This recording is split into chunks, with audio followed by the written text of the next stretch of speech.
Ladies and gentlemen, welcome to this week's Inspiring Leadership podcast. And I am delighted to have a really fascinating man. We've only chatted about 30 minutes before today, and just instantly I knew that the recommendation from Lord Richards was a really cracking recommendation of a fellow inspiring leader.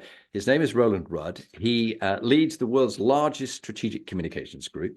He's also the chair of the Tate, and he's just an all-round fascinating man who's interested in leadership and politics and football, many topics we can chat about. But welcome, Roland. It's good to have you on the series.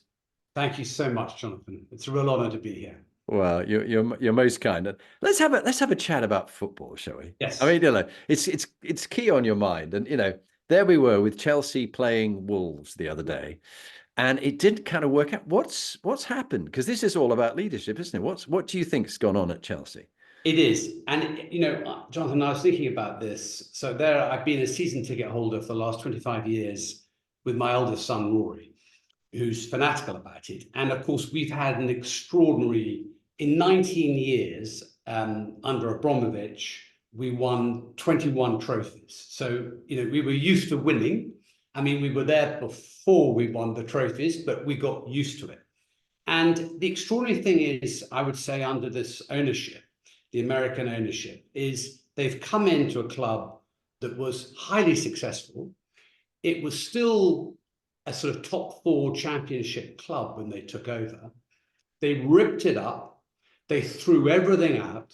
They said it was poorly managed. And they spent £1 billion. And the way they selected these players was they wanted young players, people who were roughly 21, 22, and who had big social media presence, which they thought would be good for the brand of the club. And they were going to do everything from the beginning. But in doing this, they didn't listen or observe from people who had been successful. And the result is they've taken a top tier club, spent £1 billion and made it a middle tier club. Mm. And I've never seen such arrogance in corporate leadership in my 30 years of business. No, it is. And the sheer difference between that and the leadership of Jurgen Klopp of Liverpool, where he really gets leadership. It's in his blood. And the way he's stepping down with grace and humility, and he can laugh at himself and the fact that he gets his words a bit muddled up and says the wrong thing on TV. It's a lovely example of good leadership. And so I think football is a great vehicle for leadership, isn't it? It is. But the thing about Jurgen Klopp is he does listen, right? And one of the things when he went to Liverpool, and I know a little bit about this because you said I chair Tate and we have Tate Liverpool. So I go to Liverpool. And what you get is there was a wonderful story from this cab driver who told me when he was taking me to Tate there, that when Jurgen Klopp came up early, he was in his friend's pub and they decided to unsettle him. And they put on the music of the Dam Busters, you see, and they were all looking at him thinking, how is he going to deal with this? And he immediately sort of raised his arms and started, flying around like an aeroplane and going up and down and got everyone laughing. And the thing is, he wanted to settle in, listen to what people were saying and learn. And unfortunately, the American leadership at Chelsea have done completely the opposite. And the last thing I quickly say about this is, if you look for an American example, the Chicago Bulls under Phil Jackson, extraordinary what they did. And just you look at his view on leadership, which was Zen Buddhist, this whole thing of Shoshin, and it's all about curiosity, asking questions, humility, learning. I'm afraid our leadership at Chelsea haven't done any of this. And it's arrogance and I'm afraid hubris, and the results are there to see for all.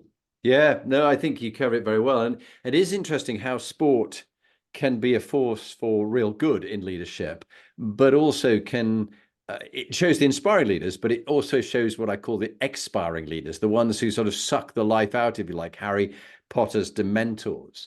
And just as I think we were talking as we got to know each other about Revenge of Power by Moises Naam. There's 3 Ps: populism, post-truth, and polarization. Yeah. I think you can get that in leadership, whether it be football clubs or whatever it is. And my wife Lee and I have just come back from a thing called Ride for Unity. And this was a lovely charitable thing that we were doing.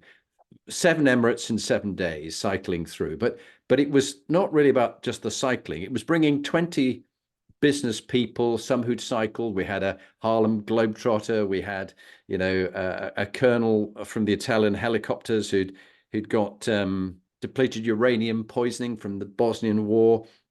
We had Justin, who is paraplegic, but he'd cycled 3,000 miles across America, raising £200,000 for a children's charity. We had a female football commentator. We had a female basketball coach of a male team in Bahrain. We had an Emirati prince, people from Lebanon, from Israel, all these different countries that normally wouldn't get on. But through the medium of football and sport and cycling, we bonded as a team really quickly. But the words that you've just used about what was missing with Chelsea, with this hubris and this lack of humility, the leader of the group, and there was a few of them that came together. There was Duncan, and there was Sheikha Sarah Ameri, who was originally from Iran, and there was also Leah Tedrow, who was in the UAE but originally from America. They had a lot of humility, and they were prepared to listen and just adjust to what was going on. But you had, it was really very moving seeing the difference you can make, whether it was in a disabled school or a school with orphanages and refugees from Beirut and from Palestine, that everybody came together for good. And I think this is where leadership has to have this element of doing good for society. And society has been a big thing for you, Roland, hasn't it? Because you've always been quite interested in politics putting back into society.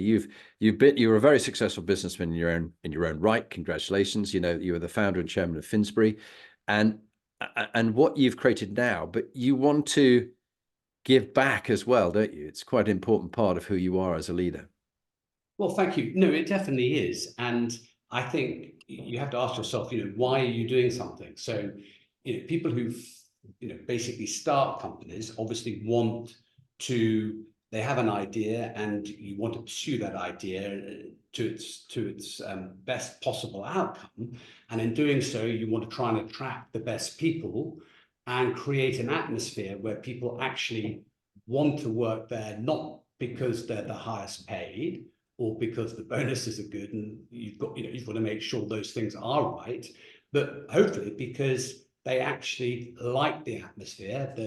It's an atmosphere in which people can actually talk about what their feelings about, and they can challenge, and they feel that there's an atmosphere which brings people together, and there's a real sense of belonging.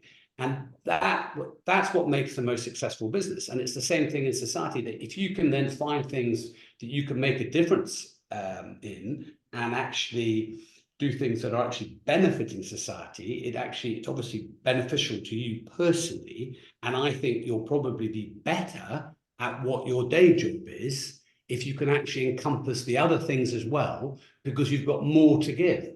Yeah, no, it's definitely the case. And those listening on different podcast mediums and not watching on YouTube, just to say that Roland is sitting in FGS Global's office, and behind him is a glass partition, and there's people moving around and doing various jobs. You clearly love being back in the office, but there's been quite a lot of heat and light created about, do we go back to the office? Do you let people stay working from home? What's your own view on how to get the best out of people, and have a healthy culture where people can grow and develop? Well, look, I think one of the benefits we've all learned from the terrible pandemic is that people want more flexibility, and that's completely understood. So I think small things like, fundamentally, Fridays, people work from home and work less on a Friday. And I think it's sort of regarded now as sort of bad form to try and have physical meetings on a Friday. And I think that's a good thing, because I think you can be very effective in 4 days. Now, I think at the same time, you're not there shouldn't be a sense of an absolute sort of time when you have to be in and when you have to leave, because all those things I think are slightly old-fashioned. But I think the sense of belonging, of being in one place together, of sharing ideas and bouncing ideas off each other can only be done if you come in person. And I am a believer of coming into the office, and that's why we really ask, our colleagues to be in at least 3 days a week. I like being in 4 days a week because I think we are all better off like that. And how do younger people learn if they can't be in an office? And I think also it can be very isolating, and it can be quite lonely for young people if they're not in an office. So on the face of it, it sounds nice to say you can work at home. But I don't think that's a happy medium. I think you want some flexibility, but fundamentally, I think people are better off and they will be happier in an office environment. Yeah, no, I think that's all the different CEOs and organizations I work with, West Coast, East Coast of America, Germany, all the different sort of European states, Africa, Australia and the like. They're all starting to realize that this is the way to go. They go, oh, well, it's the leaders like to be in the office, but the most junior don't. Actually, no, they want to learn. They want to learn and grow. And I think for some people, the pandemic has been almost a period of stasis and almost not much change, not much development happened. It was beginning, productivity was great at first. People threw themselves into it. It was new, it was different. But then all the data has shown that productivity is dropping off, and you do need to connect with each other. You can get something done so much quicker. All communications data, it's your expertise area, but human communication, begin with face-to-face, and then really, if you have to go for the video, and then the phone, and then by text, and then emails. We know that.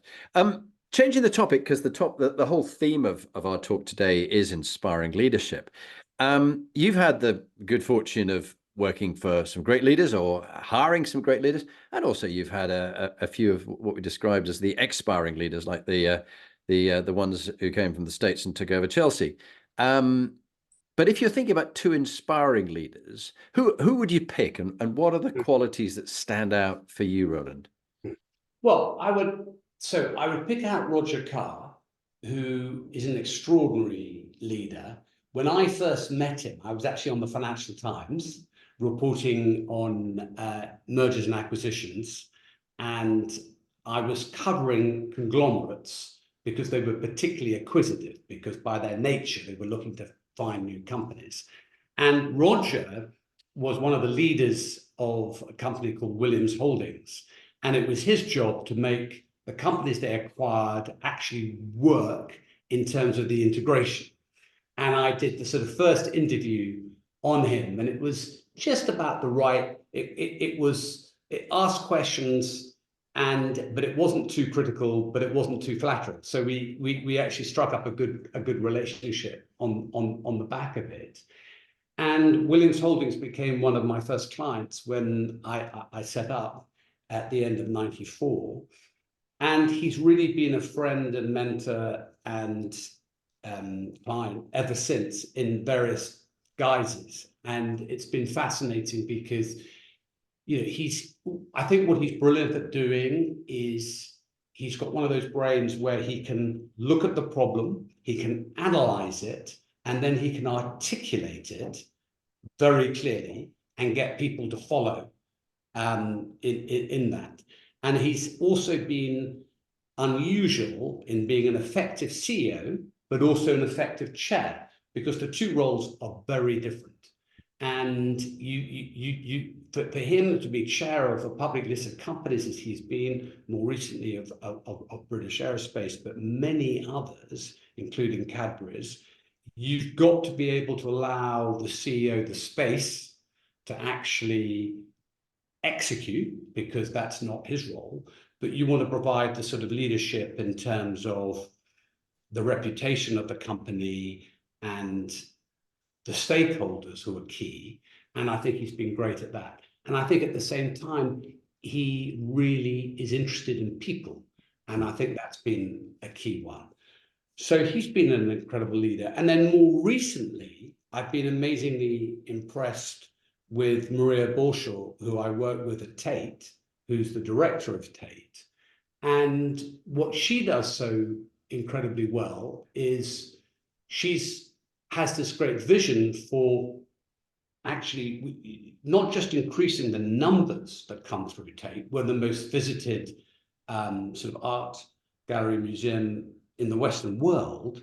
But what she's been very keen on is actually making sure that the people coming in are more diverse, are more young, and more representative of the environment in which they're situated. And she's done that superbly while ensuring that the artistic integrity of Tate is at the very top. So having some amazing exhibitions from, and at one time you could have Ella Natsui, who's this extraordinary Ghanaian artist in the Turbine Hall, these beautiful sails as you come in and you think the thing's taking off, and a remarkable artist, or having the first huge exhibition on Frank Bowling, an amazing British black artist, which was way overdue. And at the same time, we've got sort of Philip Guston, this great American artist who of renowned quality, who's proving incredibly popular. And it's that mix she's so good with, and getting everyone excited behind the program is really impressive. Yeah, well, it's nice that you talk about both Roger and Maria. And particularly with Maria, you made me think of, I've just finished listening as a dyslexic. I always go for the audiobooks, to Charles III's, the book on Charles III, New King, New Court.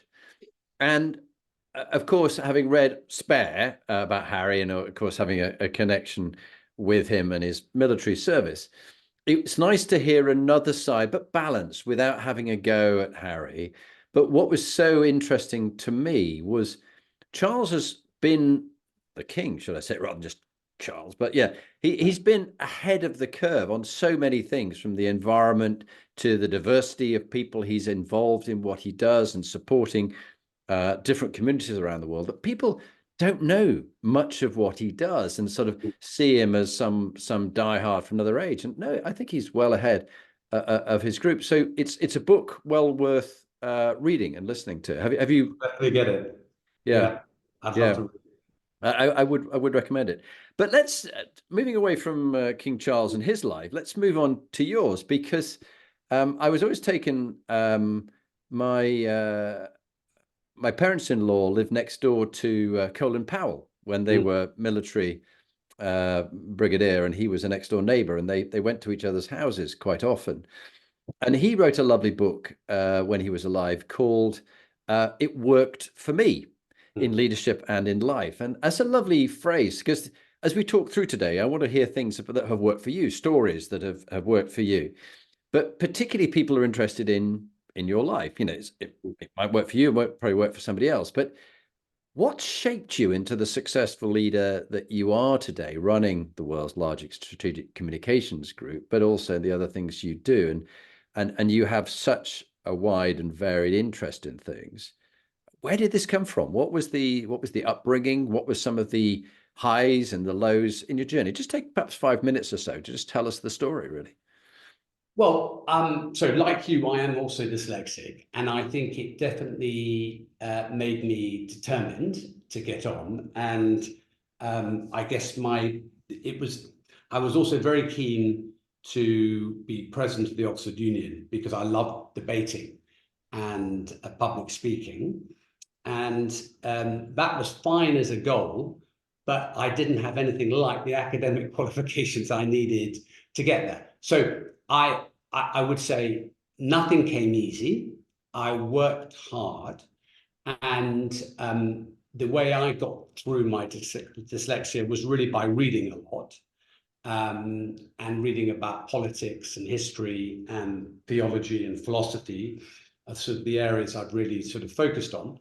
And it's not to be in any way false modesty. But the fact is, when I went to Oxford in 1981, only 8% of the population went. You were not competing against people from China and outside the sort of what I would say is fundamentally the sort of old Commonwealth. So it was a different situation. But nonetheless, for where I was coming from, I managed to squeeze in. My schooling was very important to me at Millfield in enabling me to do that. And I just loved that time, which gave you time to really sort of think out of the box and to have a fun time. And as president of the union, I was lucky enough to have some great debates.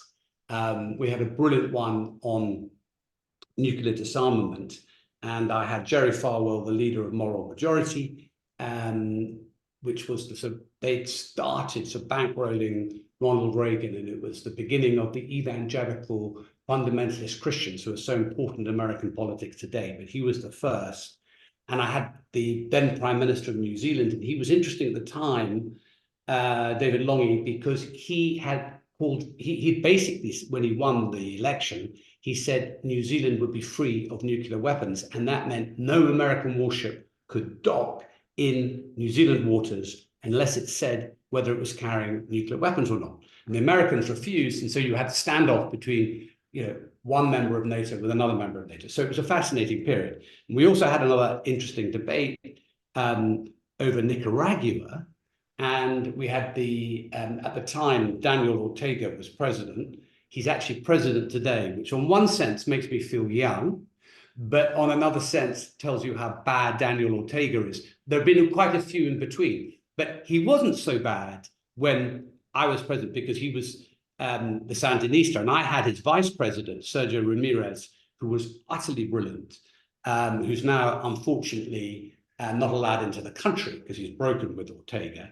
But he debated against Newt Gingrich, who I found in my almanac of American politics. He had one of the best scores from the most right-wing Republican. So I literally rang up his office, spoke to him. The only thing was I had to pay his airfare. And so I got NBC to sort of sponsor the debate, which would pay his airfare, which in the end turned out to be a very expensive airfare, because he sort of decided to go sort of round the world.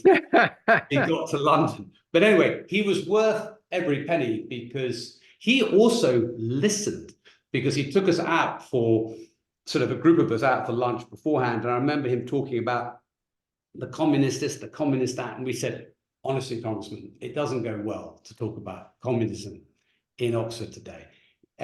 He said, well, is it better if I talk about the Marxist-Leninist theory? Yes, much better.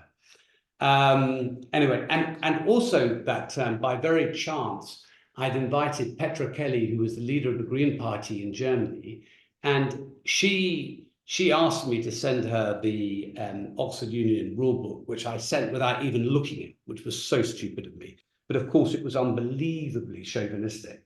She said she wasn't going to come, but she'd send us someone.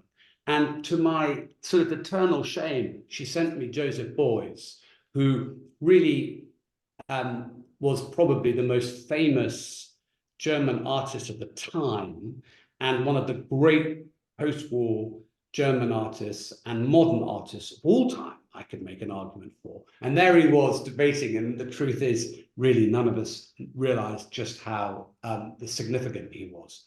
But that was definitely tipping. And then I really thought to myself, I didn't really know what to do next. And so I ended up working for David Owen, who was the leader of the Social Democratic Party at the time. And it was a wonderful learning year, because, it was one of those lessons I learned when he said, go and get me 10 facts from my book. I got 10 facts from the House of Commons library. I gave him the 10 facts, and 6 turned out to be wrong, in which he called me out at a meeting of parliamentary candidates that I was just happened to be there. And this hurricane came across the room. But it was a good lesson, because you need to be told. And the argument that, oh, but I asked somebody else, is irrelevant. So I learned a lot with him. And then I joined the Times, which was a great opportunity for me because they basically had this scheme where they were taking graduates. And again, I have to put my hands up. In those days, they were looking for 4 Oxford graduates and they took 4 men. So it was of a different era. And again, I would have found it much, much harder today to have got in, and quite rightly so. But it was an amazing opportunity for me because you went through every department, and then I became a Labour correspondent writing about trade unionists, and which was fascinating, and a world I knew nothing about, and was an incredible period. And then I joined the Financial Times, and I was really writing about companies and mergers and acquisitions, and I was writing about some amazing people in the conglomerate world, including Hanson and Tiny Roland at Lonrho, as well as Williams Holdings. And it was then I had the idea of setting up my own company, which I did, not actually to make money, but because I thought it'd be more fun to be in control of my own destiny.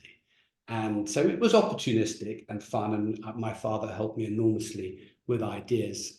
And it's been fun ever since.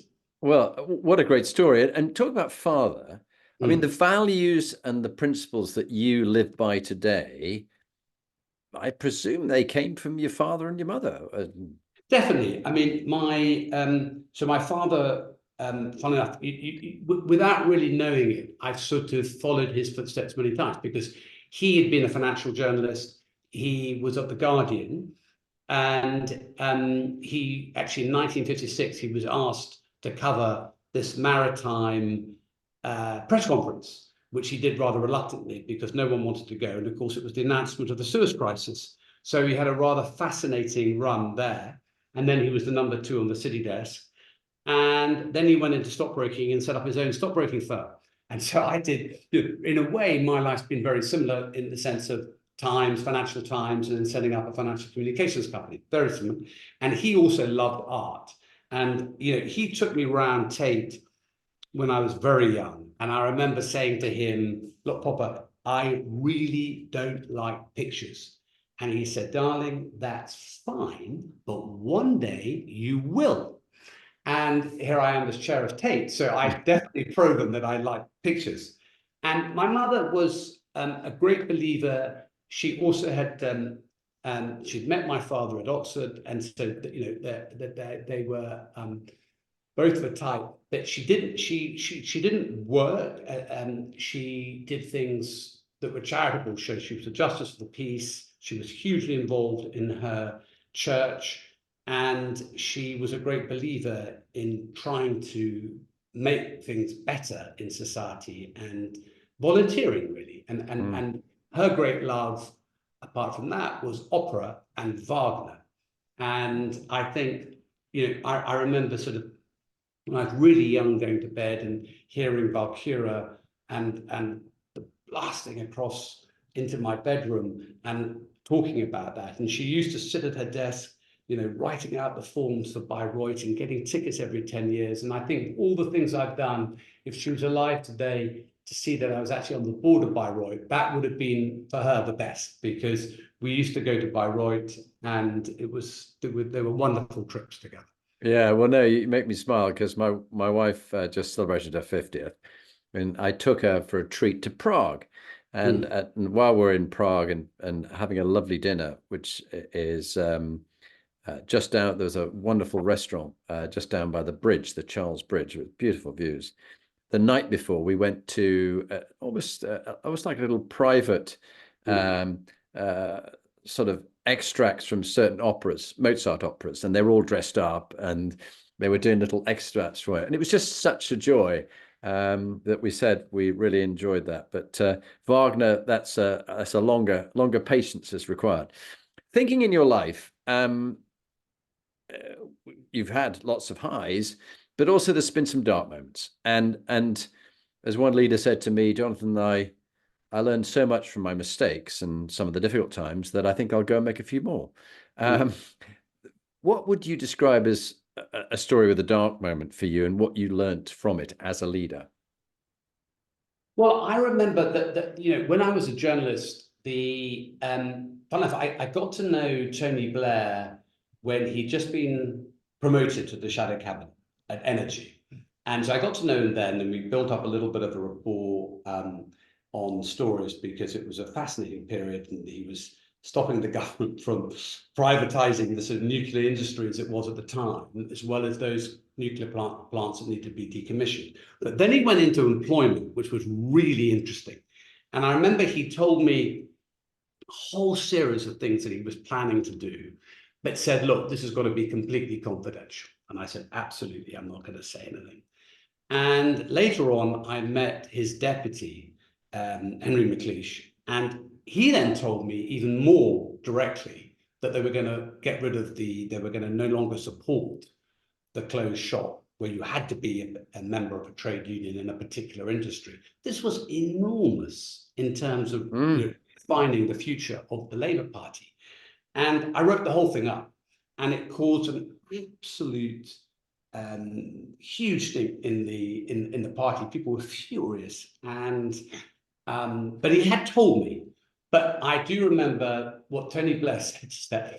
He sort of managed, his wonderful gatekeeper, Angie Hunter, had me in. And instead of saying, you shouldn't have written it, and, making a huge song and dance about the fact that I'd been very embarrassing, he just said, why didn't you tell me? Did we not have a good enough relationship that you could have just told me you were going to write this? And I remember feeling dreadful, because I had fundamentally let him down in terms of trust. And on this issue, he was completely correct. And I think it taught me early on that trust does matter. And within, you can do your job correctly, and sometimes you will come in conflict with someone you really like. But trust is incredibly important. And on this, he was right.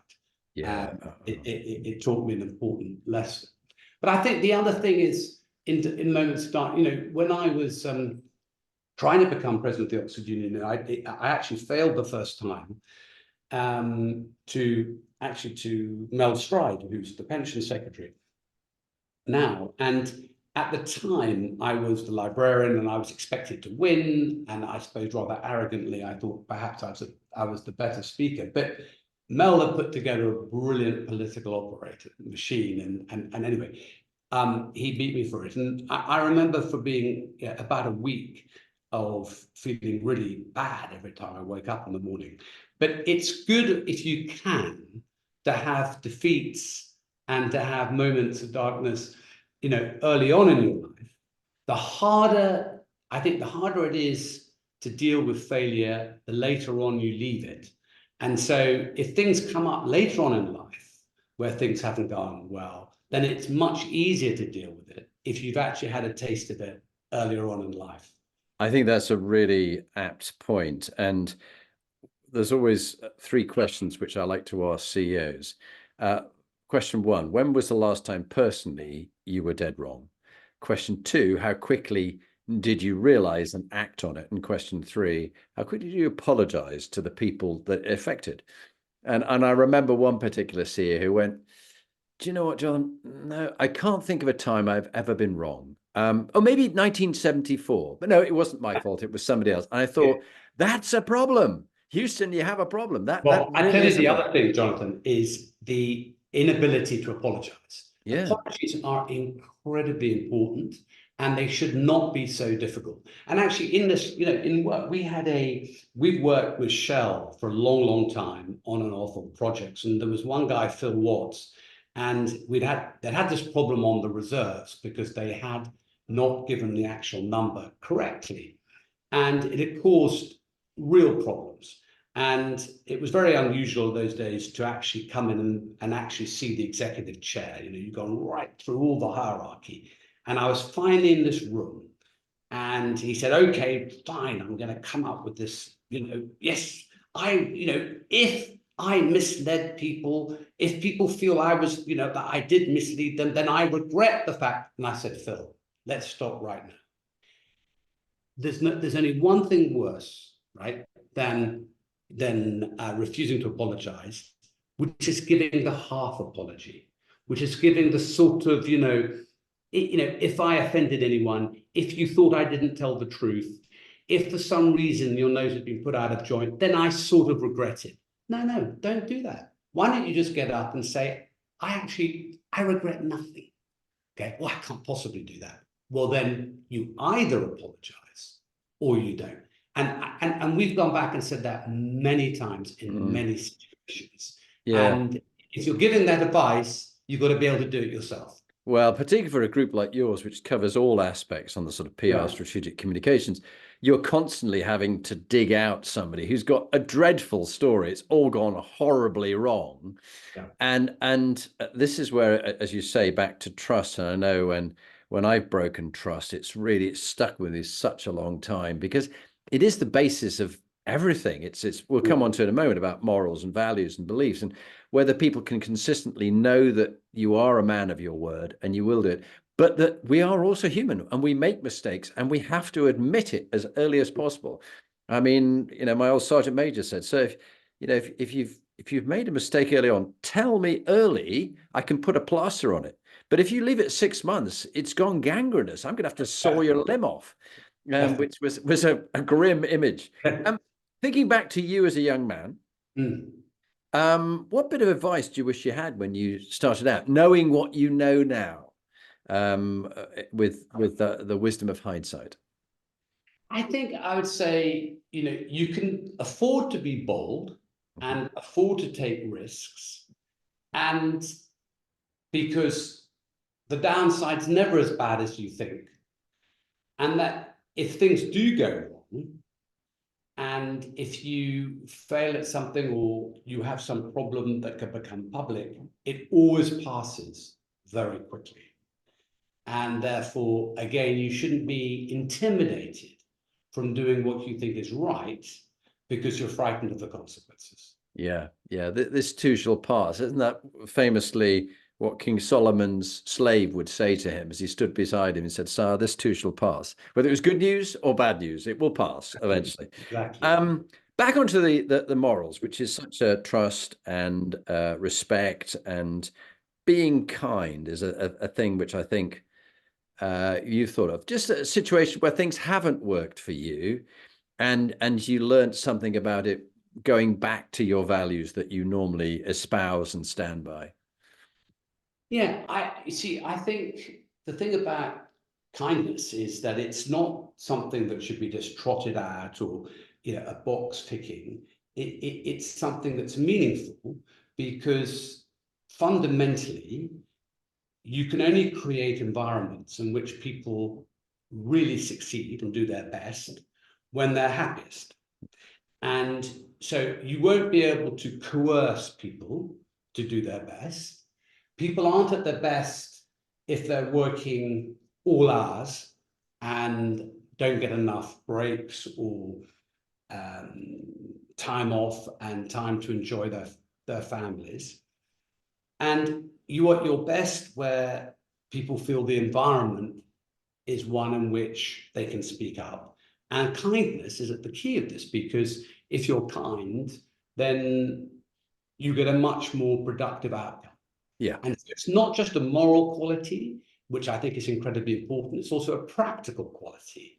And it's not for nothing that every organization that I've been lucky enough to chair, be kind is one of the principles. And I really think it should be the first on everyone's list, because it does make a difference. Yeah, no, it undoubtedly does. And taking us from what I call the true north, the moral quotient, in the model that we've designed, my wife and I, over the last 20 years, of what makes high-performing leaders and teams like yourself and others, that the next one round the compass is purpose quotient, meaning and purpose. I think the Japanese call it ikigai. There's this sense of why you do what you do, your reason for being on the planet. What gives you meaning and purpose, and how have you helped others find their sense of meaning and purpose? Well, I think the ability to have, I suppose, the journey I've been on in terms of starting Finsbury and helping create FGS, which you kindly said, the largest of its kind, has been, enormously rewarding. And I think at the heart of that, it's been the ability to attract the best people together. And, it's the Halberstein, the best and the brightest. If you can try and do that, it's something that is hugely rewarding. I think at the same time, you want to be able to use what you're able to do in the private sector, in the public, and find a way of using those skills to actually try and do some public benefit. And I've tried to do that in art. So, I was very lucky to be on the Royal Opera House board for 8 years, which I loved. And of course, now chairing Tate, which I've been involved with for about a quarter of a century, is a huge joy. And hopefully I can help Tate become, it's already an extraordinary arts institution led by Maria. But if I can help make sure that it's financially stable and sustainable for the future, then it will be very rewarding. And the other thing I think is education, because I believe passionately in people having the being able to have the same opportunities that I've had. And that, so first of all, obviously, I feel hugely grateful to my old school, so I chair the governors there. I've tried to help a little bit at my old college at Oxford, at Regent's College, and I'm a trustee of Speakers for Schools, which I think is an amazing thing set up by my great friend Robert Peston, because there we're sending people into schools to give interesting speeches, as well as organising internships, because what Nick Clegg said about the magic circle is true. And I would freely admit being part of that in terms of giving people internships that are already very lucky in life. And what we've done with the Taylor Bennett Foundation is ensured that we have a lot of internships available to people who haven't had the same opportunities that I've had in life. And that matters enormously.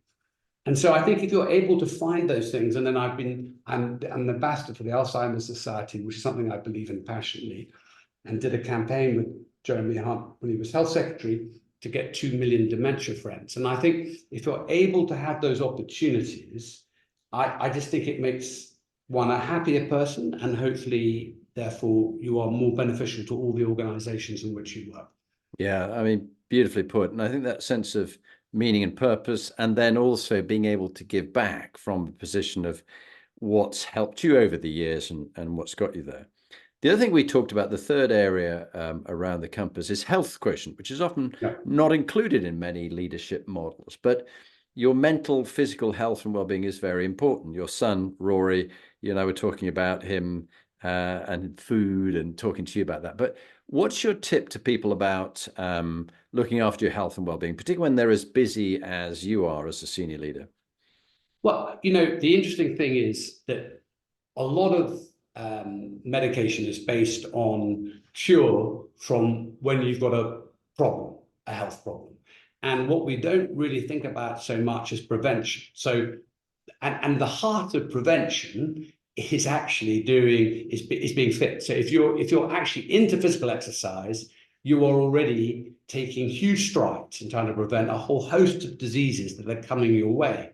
And then I think more sort of positively, I think if you're doing form of training, it creates the energy and the ability to feel better. And that helps enormously in your work. And the thing is, Jonathan, as we get older, as you and I know, resistance training becomes extraordinarily important, because you atrophy 3 to 5% of your muscle every year. And the only way to deal with that is through resistance training. And it can be different things, I mean, I think of it with my children. Ollie, my youngest, loves climbing. So, he likes gym a bit, but he really loves climbing. And he's a brilliant skier. So, you do that. Or, my daughter Izzy is into yoga, and she loves teaching yoga. And Rory, sort of tennis, football, and sort of training. So you find the things that you like doing, but you must do them. And it's incredibly important. And I do encourage everyone to do that at work. And the one last thing I'd say is sometimes people shy away if people have a big weight problem and they think we mustn't say anything, it's really bad. But also you have a responsibility to try to get that person also in the gym, because you know that there are problems coming that way. Now, to some people, that's a little bit too much. It's just it's their own business. But I think you have a responsibility for people's health, and you have to intervene too. Yeah, no, I think it's such an important one, and it's often overlooked at our mistake. You talked about having the best and the brightest working for you, and it is indeed very important to do that. In the old days, it was just IQ. Everybody thought, half for IQ. But now, as you know, EQ is so important, and you're very good at connecting with people. How do you listen well to others and use your EQ? What's your tip? Well, I genuinely believe that the ability to listen is the most important aspect of leadership. Now, not everybody who I come across may say that is true of me, but I definitely like to think that, and I think it's hugely important. I mean, I give you an example of, actually at work. I remember when, this is now 10 years almost since AstraZeneca got its bid from Pfizer. And the typical thing in the UK is, if a company comes along and offers 30 to 40%, you're talking about being taken over. And if you're offered any more than 40%, it's a slam dunk. You say thank you and you sell. And sometimes that has been the right thing to do. But quite often in the UK, it hasn't. We've sold out too early. And there are plenty of examples of that I could list. But when AstraZeneca got this bid, the first thing I did before I started giving any advice was I went to see the chairman, Leif Johnson, and Hansen, and I went to see the CEO, Pascal Soriot, and I saw them both and said, look, what do you want? Are you looking for a good premium? What is the premium? Or might you prefer to stay independent? And they were both absolutely clear. Fundamentally, we want to stay independent. There are some really important cancer drugs we're developing. We think we're going to be incredibly important for the UK. And obviously, we're mindful of investors and shareholder value. But we think we're going to create more value for people, as well as being more important in terms of oncology and other incredibly important medical areas if we're independent. And that's the basis on which we fought that campaign. And that's what you have to do. Yeah, it's a really good one, particularly around listening and asking the right questions. I want to, at the end, touch on Executive Team's favorite book and top tip. But before then, we've got the other areas of CQ, collaborative intelligence, people getting on well, diversity, equality, inclusion, understanding people are different. Brand quotient, your personal brand. I mean, I know you're helping organizations with brand, and legacy. Of those four, which would you pick if you would pick one and a story behind it that you'd like to share about how important that is as a leader? Well, I think it's interesting because, in a sense, all of them are important. But I was listening to this podcast the other day, and this person talked about resume virtues, and then eulogy virtues. And I thought what really struck me is, you don't go to many memorials or funerals where people say, oh, so-and-so got to the top of X, or so-and-so, achieved Y and Z. They talk about them as individuals, as people. And in the sense, the most important things, the ones that are most moving, are those who have incredible human interaction. I went to Wim Bischoff's memorial, who was the head of Schroders. He then sold Schroders to Citigroup. He then became chairman of Citigroup during the financial crisis. He was a titan, right, of investment banking and the financial services world. And the most moving thing about his memorial wasn't any of that.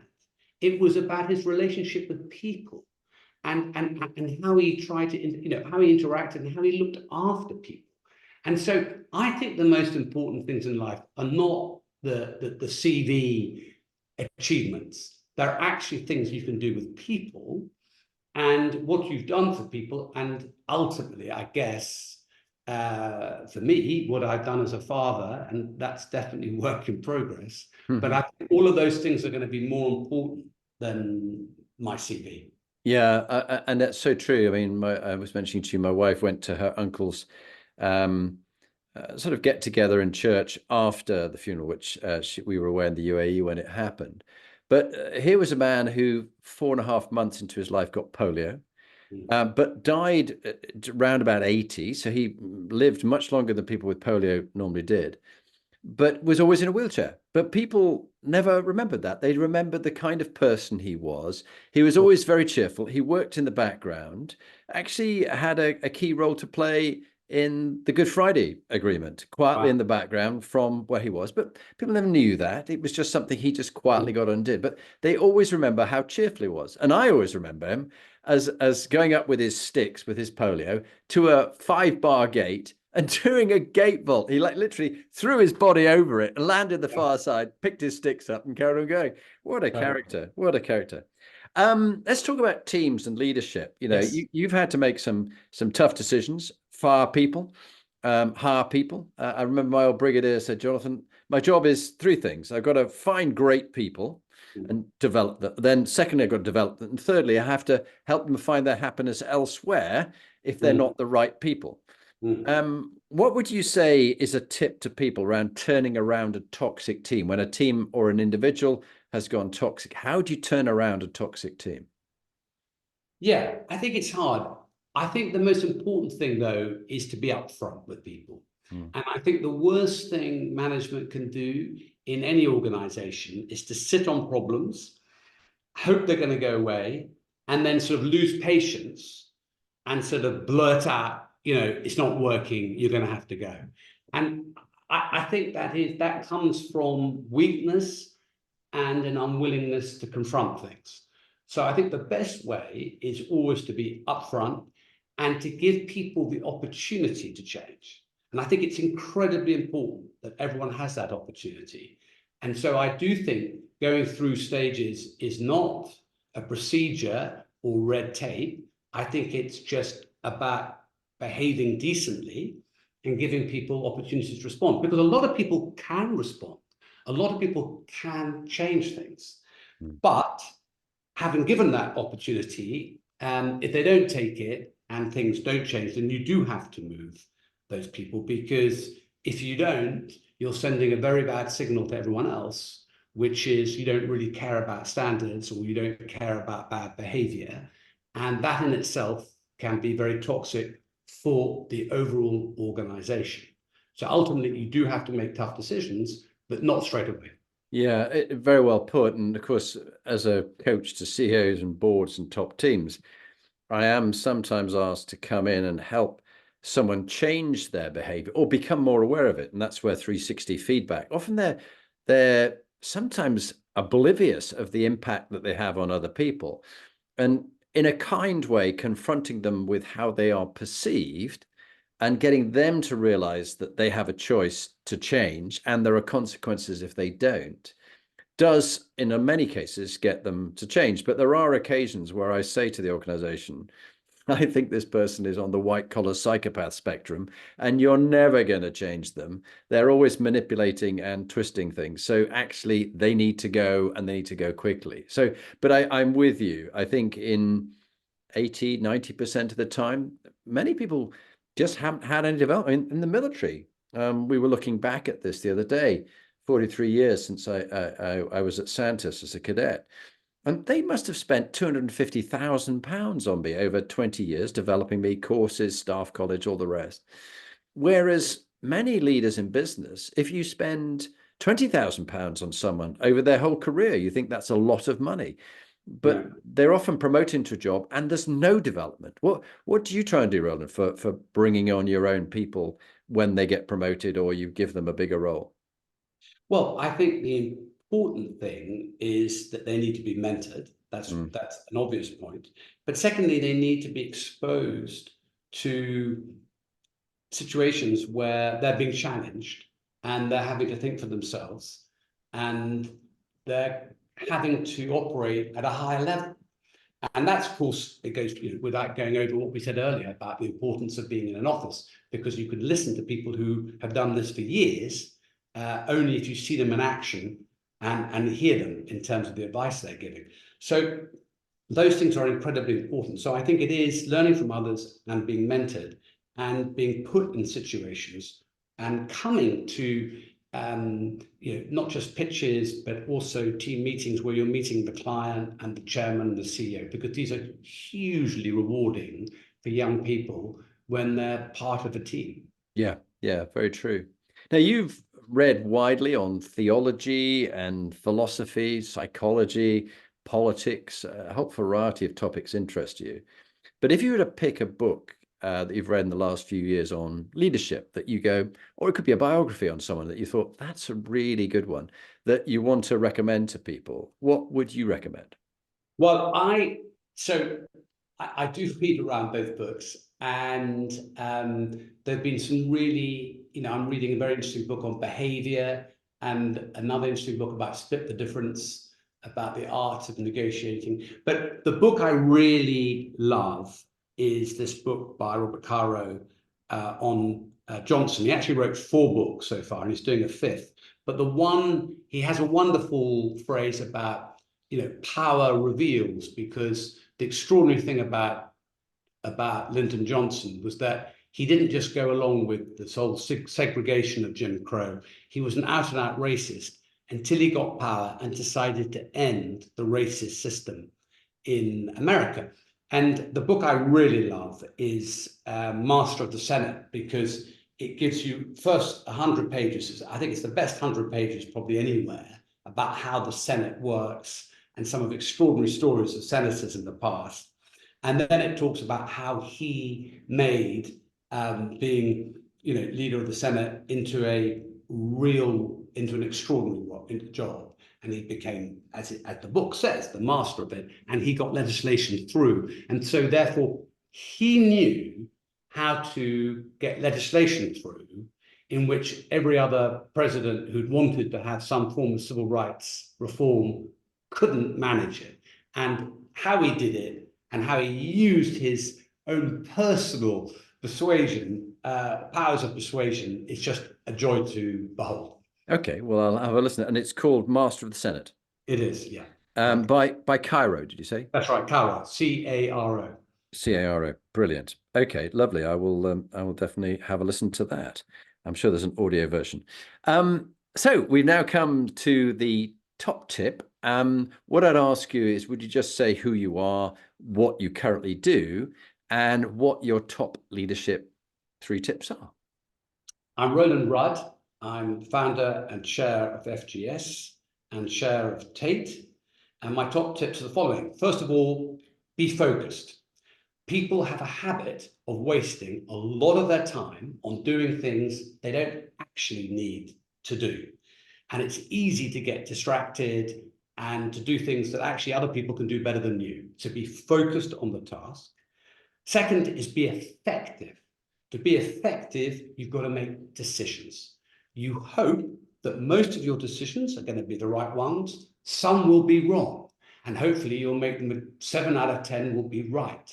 But make them, because you can't be effective if you put things off, if you don't make decisions, if you actually leave emails for the next day or the next week. So be bold, be effective, do it now. And finally, you have to have fun, because you are best at what you are most passionate about. And you can't be forced or coerced into doing a really great job. You can do a great job if you actually enjoy it. And you're more likely to enjoy it if you're having fun at the same time. Fantastic. Well, what great tips. And thank you. People speak very highly of you as an inspiring leader. And this has been my experience too. And I know that people listening around the world will have enjoyed listening to you. So thank you very much indeed, Roland Rudd. Thank you, Jonathan.